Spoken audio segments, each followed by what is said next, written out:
Yeah, so, good morning. Oh, and taho muna. So, nandito ako sa sa may The Great UP Run. So, Sabado ngayon na madaling araw. Ngayon siyang siya natuloy kasi last week kasi is may bagyo. Although, may bagyo nun is hindi naman umuulan ng time na yun. So, hindi ko alam kung pinuspone pa din. Ayan, so ito. Taho muna ako bago tumakbo since more than 30 minutes pa naman yung start ng 10K. And the men's track and field team who also took home the championship for Diliman. Almost 5 kilometers. So along CPRC at 6 kilometers. So tama tayo. University Avenue. So yan, mga 300 meters na lang. So andun yung completion. Tapos na tayo, 10K. Gawa natin! Nakapag-sub 1, 10K. PR!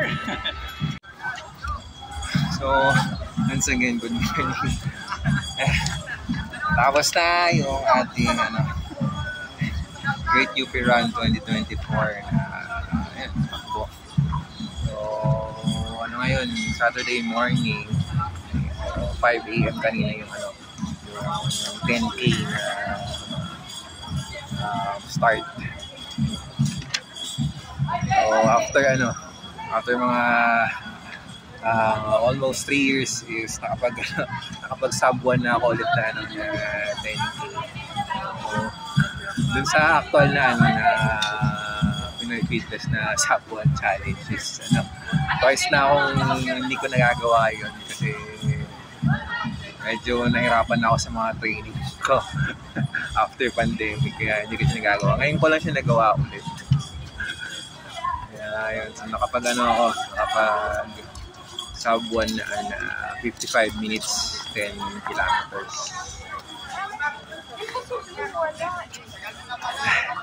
So, at least nagbunga yung mga training ulit.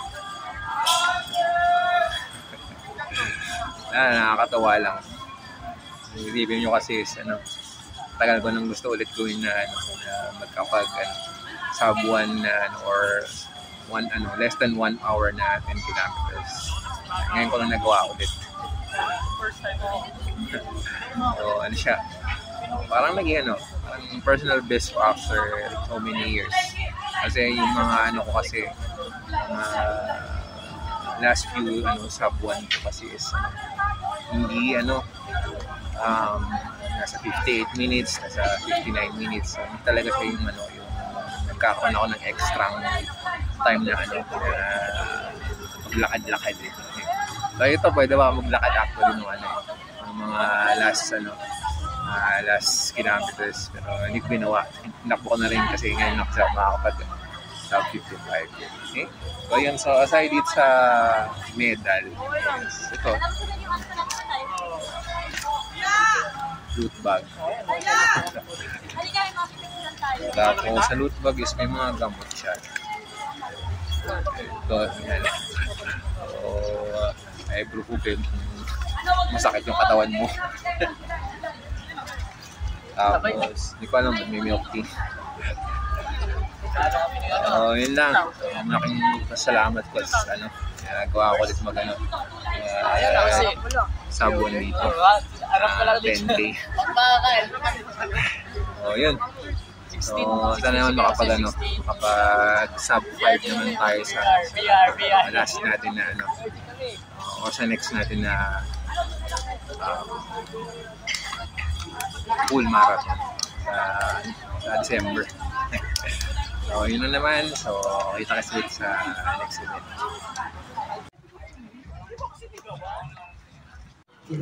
Tapos na yung takbo. Pasok na ang trabaho.